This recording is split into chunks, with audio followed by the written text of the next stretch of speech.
नमस्कार, मी पंजाब डक 2026ला मात्र सरासरी इतका पाऊस पडणार आहे, जेमतेम पडणार आहे, मात्र पिकाला लागल तसा पडणार आहे, मात्र पिकं मात्र खूप चांगले येणार आहेत म्हणून हा अंदाज 2026चा लक्षात घ्यायचा।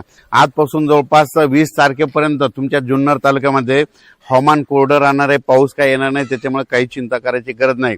पण त्याच्यानंतर काय होणार आहे, 21, 22, 23च्या दरम्यान मात्र जुन्नरच्या पलकडल्या साईडनं म्हणजे खाली घाटाकून पाऊस पुन्हा परत पावसाचं वातावरण तयार होणार आहे म्हणून हा अंदाज जुन्नर तालुक्यातल्या शेतकऱ्यांनी लक्षात घ्यायचा। कारण की या भागात असल्यामुळं या शेतकऱ्यांनी लक्षात घ्यायचं, ज्यांचा कांदा असेल, गहू असेल तर तुम्ही काय करा, 20 तारखेपर्यंत तुम्ही काढणीची तयारी ठेवा।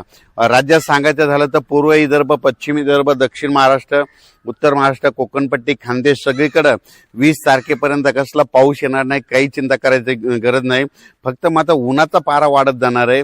चांगलं काही ठिकाणी 38°, कुठे 39, कुठे 40, 41, 42, 43 अंशापर्यंत उन्हाचा पारा वाढणार आहे म्हणून हा अंदाज देखील सर्व पूर्व विदर्भ, पश्चिम विदर्भ, दक्षिण महाराष्ट्र, उत्तर महाराष्ट्र, कोकणपट्टी, खानदेश, मराठवाड्यातल्या सर्व शेतकऱ्यांनी हा अंदाज लक्षात घ्यायचा।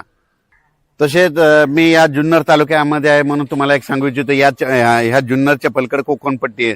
तर या कोकणपट्टी शेतकऱ्याचे मला फोन आले, त्यांच्याकडे आंबा उत्पादक आहेत, तर त्यांना सांगू इच्छितो की म्हणजे कोल्हापूर जिल्हा, सातारा जिल्हा, पुणे जिल्हा असाच हे पट्टा चांगला नाशिकपर्यंत हे जे पट्टा आहे ना, ह्या पट्ट्यामध्ये मात्र 19 तारखेच्या नंतर त्यामध्ये त्या परिसरामध्ये पावसाचं वातावरण होणार आहे। 20 तारखेपासून त्या कोकणपट्टीच्या म्हणजे आपला या साताऱ्यापासून ते इकडे इगतपुरीपर्यंत ह्या पट्ट्यामध्ये पावसाचं वातावरण राहणार आहे म्हणून ही अंदाज त्या कोकणातल्या सर्व शेतकऱ्यांनी लक्षात घ्यायचा। त्याच्यानंतर उत्तर महाराष्ट्राकडे वळू म्हणजे नंदुरबार जिल्हा झालं, धुळे जिल्हा झालं, जळगाव जिल्हा झालं, नाशिक जिल्ह्यात झालं, त्या शेतकऱ्याला सांगू इच्छितो की 20 तारखेपर्यंत तुमच्या इकडे कसला पाऊस येणार नाही म्हणून हा अंदाज त्यांनी लक्षात घ्यायचा।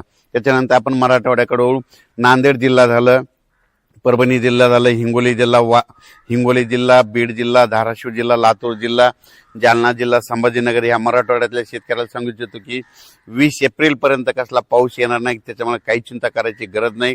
त्याच्यानंतर विदर्भ 6, 5, 11 जिल्हे, वर्धा, नागपूर, भंडारा, गोंदिया, चंद्रपूर, यवतमाळ, वाशिम, हिंगोली, बुलढाणा, अकोला, अमरावती ह्या विदर्भ, पूर्व विदर्भ आणि पश्चिम विदर्भातल्या 11 जिल्ह्यातल्या शेतकऱ्याला सांगू इच्छितो की उन्हाचा पारा वाढत जाणार आहे, पाऊस काय येणार नाही म्हणून तुम्ही तुमची हळद शिजवू शकता, कांदे काढू शकतात, पाऊस काय येणार नाही म्हणून हा देखील अंदाज त्या विदर्भातल्या शेतकऱ्यांनी लक्षात घ्यायचा।